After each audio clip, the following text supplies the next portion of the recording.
নমস্কার, আপনি দেখছেন এবিপি আনন্দ এবং আপনার সঙ্গে আমি সুমন। শুরু করছি প্রবাসে পুজো। আজ প্রবাসে পুজোর মন খারাপ, তার কারণ নীরার মন খারাপ। নীরার চোখে জল, কলকাতার চোখে জল এবং পৃথিবীর সব কোণে যেখানে বাঙালি আছেন প্রত্যেক বাঙালির চোখে জল।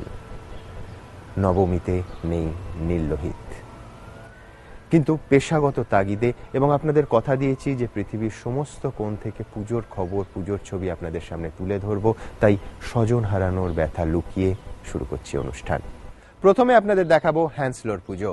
প্রথম বছর, কিন্তু প্রথম বছরেই বাজিমাত করে দিয়েছেন তারা। হাজার হাজার দর্শনার্থীর ভিড়, আর প্রতিমার যা আকার, ওই মাপের প্রতিমা কিন্তু অন্তত ইংল্যান্ডে বিরল বলতেই হচ্ছে। দেখুন সেই ছবি।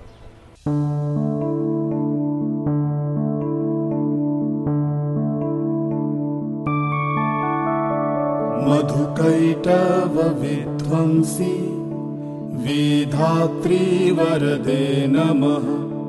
रूपं देहि जयं देहि यशो देहि दिशो जहि महिषासुर निर्णाशी। হ্যান্সলো কলকাতার নামজাদা পুজো কমিটিগুলোর সঙ্গে এখন একসঙ্গে একযোগে পাল্লা দিতে পারে ব্রিটেনের এই এলাকা। আশেপাশের জায়গাগুলোয় শারদোৎসবের রং লাগলেও এতদিন সেই আলোর স্পর্শ পায়নি সে। তবে এবার অপেক্ষার শেষ। হ্যান্সলোতে আয়োজিত হচ্ছে দুর্গোৎসব, এই প্রথম। আর প্রথম প্রয়াসেই আকার আয়তনে চেহারায় অন্যদের রীতিমতো টক্কর দিয়েছে হ্যান্সলো। বিশাল দেবী প্রতিমা পূজিত হচ্ছেন এখানে। এখানকার পুজোর মতো এত বড় আকারের প্রতিমা আশেপাশে আর কোথাও নেই। চণ্ডমুণ্ড বিনাশিনী। এবারই আমাদের প্রথম পুজো হচ্ছে। দেশে যেটাকে মিউনিসিপ্যালিটি বলে, এখানে সেটাকে বলে বাড়া। তো এরকম যে বাড়া রয়েছে আশপাশে, সেগুলোতে সবকটাতেই পুজো হয়। একমাত্র ওই হান্সলো বাড়াতেই পুজো হচ্ছিল না। তো আমরা সবাই মিলে ঠিক করেছি এবার একটা পুজো হবে। অনেক দিন ধরেই প্রস্তুতি চলছিল, কিন্তু এই বছরের শুরু থেকে সেই প্রস্তুতিটা একটা নতুন মাত্রা পায় এবং আমরা সবাই মিলে ঠিক করি যে আমাদের হান্সলোতে এবার একটা পুজো করতে হবে। ঠাকুরের ব্যাপারে যেটা আমরা প্রথম দিকে চিন্তা ভাবনা করছিলাম যে আমরা একটা ছোট ঠাকুর আনবো, যেটা সব জায়গায় আমরা দেখে থাকি। কিন্তু তারপর আমরা একদিন চিন্তা করলাম যে কেন ছোট ঠাকুর হবে, কেন বড় ঠাকুর না, কলকাতার মতো ঠাকুর।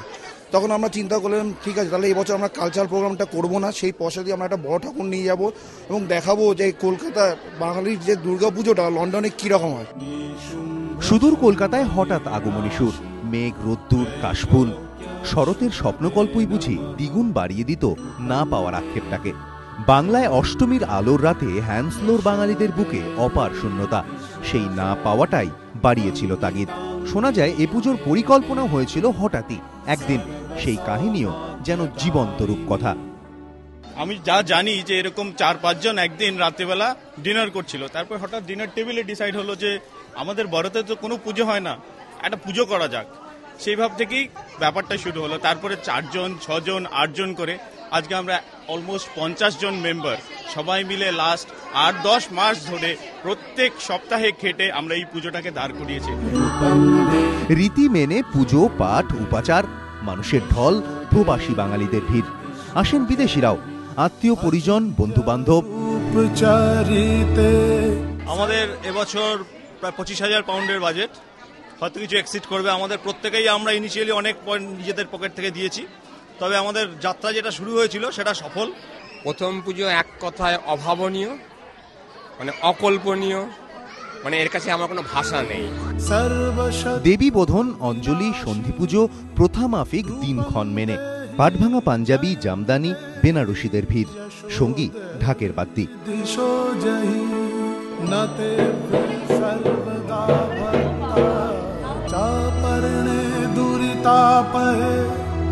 রূপং দেহি জয়ং দেহি যশো দেহি দিশো জহি। পংক্তি ভোজনই বা বাদ পড়ে কেন? একদিকে অন্নভোগ তো অন্যদিকে কবজি ডুবিয়ে খাওয়া দাওয়া। পুজোর কমিউনিটি হল জুড়ে উদযাপনের আবেশ।